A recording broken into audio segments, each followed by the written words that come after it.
అదే నమస్కారం. ఒక ఫేమస్ పర్సన్ ఎప్పుడన్నా ఏదైనా తొందరపడో ఆవేశంలోనో ఎలానో నోరు జారాడు అనుకుందాం. అది తీసుకోగలిగితే ఓకే, అది తీసుకురాని పక్షంలో మనల్ని పదే పదే వెంటాడుతూనే ఉండేది.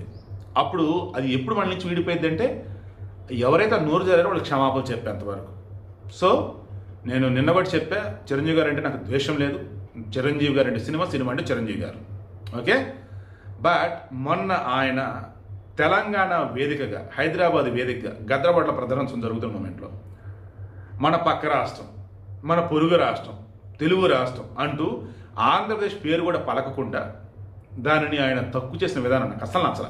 మరలా మీలో చిరంజీవి ఫ్యాన్స్ వేరే లాలీలు వచ్చేసి కింద కామెంట్లో హడౌట్ చేయకండి. నేను చిరంజీవి అభిమాని, నేను కూడా, ఓకేనా. బట్ ఆయన సొంత రాష్ట్రాన్ని పొరుగు రాష్ట్రం అంటే నేను తట్టుకోలేకపోతున్నాను. కనీసం ఆ తర్వాత ఆయన అపాలజీ కూడా చెప్పాలి, అది నాకు ఇంకా బాధిస్తోంది.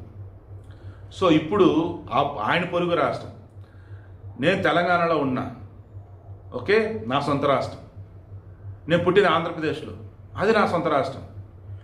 నా తెలుగు రాష్ట్రం 2 రాష్ట్రాలకు విడిపోయింది అంటే నాకు 2 సొంత రాష్ట్రాలు ఉన్నాయి.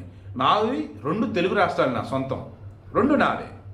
సో నా 2వ తెలుగు రాష్ట్రమైనటువంటి, లేదా నా మొదటి తెలుగు రాష్ట్రమైనటువంటి, నా సొంత రాష్ట్రమైనటువంటి, నా సొంత రాష్ట్రంలో ఒకటి తెలంగాణ, ఒకటి ఆంధ్రప్రదేశ్.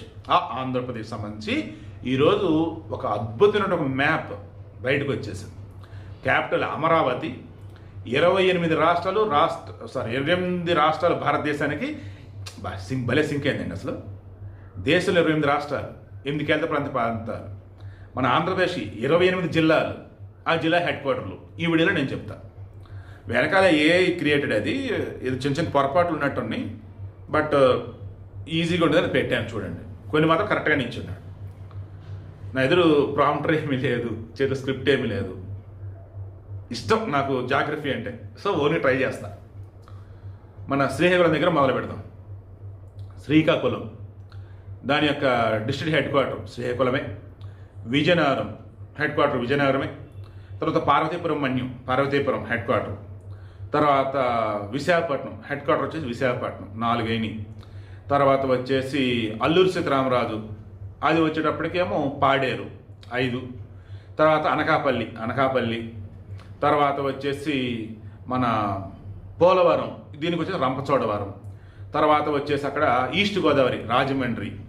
తర్వాత వచ్చేసి కాకినాడ. తర్వాత కోనసీమకు సంబంధించేసి అమలాపురం, అంబేద్కర్ కోనసీమ అమలాపురం. తర్వాత వచ్చేసి వెస్ట్ గోదావరికి సంబంధించేసి భీమవరం, ఏలూరు జిల్లాకు సంబంధించేసి ఏలూరు, మా కృష్ణా జిల్లాకు సంబంధించి మచిలీపట్నం, ఎన్టీఆర్ జిల్లాకు సంబంధించేసి విజయవాడ. తర్వాత గుంటూరు జిల్లాకు సంబంధించి గుంటూరు. ఈ గుంటూరు జిల్లాలోనే మన క్యాపిటల్ అమరావతి ఉంది. తర్వాత బాపట్ల జిల్లాకు సంబంధించి బాపట్ల, పల్నాడు జిల్లాకు సంబంధించేసి నర్సరావుపేట. తర్వాత మార్కాపురం జిల్లాకు సంబంధించి మార్కాపురం, ప్రకాశం జిల్లాకు సంబంధించి ఒంగోలు. తర్వాత నెల్లూరు జిల్లాకు సంబంధించేసి నెల్లూరు.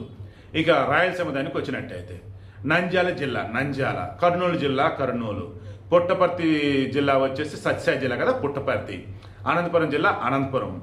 తర్వాత ఇటు చూసుకుంటుంటే కర్నూలు జిల్లా కర్నూలు, నంద్యాల జిల్లా నంద్యాల, వైఎస్ఆర్ కడప వచ్చేసి కడప.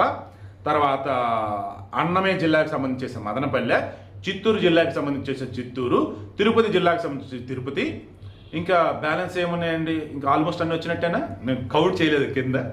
సో 28 జిల్లాలు, 28 హెడ్ క్వార్టర్స్ జిల్లాకు సంబంధించి, and one and only capital Amaravati map. అది ఇది చూడగానే ఎంత హ్యాపీగా అనిపించింది తెలుసా నాకైతే. 2014 రాష్ట్ర విభజన జరిగితే ఇంతవరకు ఆంధ్రప్రదేశ్ రాజధాని ఏది, ఆంధ్రప్రదేశ్లో జిల్లాలు ఏవి, వాటి హెడ్ క్వార్టర్లు ఏవని చెప్తే ఇన్నాళ్ళు క్లారిటీ లేదు. ఇప్పుడు క్లారిటీ వచ్చింది. Feeling very very happy. మీరేమంటారు కింద కామెంట్లో తెలియచేయండి. మళ్ళీ చెప్తున్నా, చిరంజీవి గారు అంటే నాకు అభిమానం. సినిమా అంటే చిరంజీవి అంటే సినిమా. బట్ ఆయన మొన్న అన్నటువంటి ఆ పొరుగు రాష్ట్రం, మన పక్క రాష్ట్రం, అది ఇప్పుడు నేను తీసుకోలేకపోతున్నా. ఒకవేళ ఆయన ఆల్రెడీ కనుక అపాలజీ చెప్పుంటే మీరు ఎవరైనా చూసింటారు, లింక్ కింద ఇవ్వండి, వీడిని తీసేస్తా. లేదా చిరంజీవి గారికి సంబంధించి హ్యాపీగా ఆయన మెచ్చుకుంటూ ఆయన యొక్క పెద్దరికాన్ని గుర్తు చేసుకుంటూ ఇంకొక వీడియో కూడా ఇద్దాం.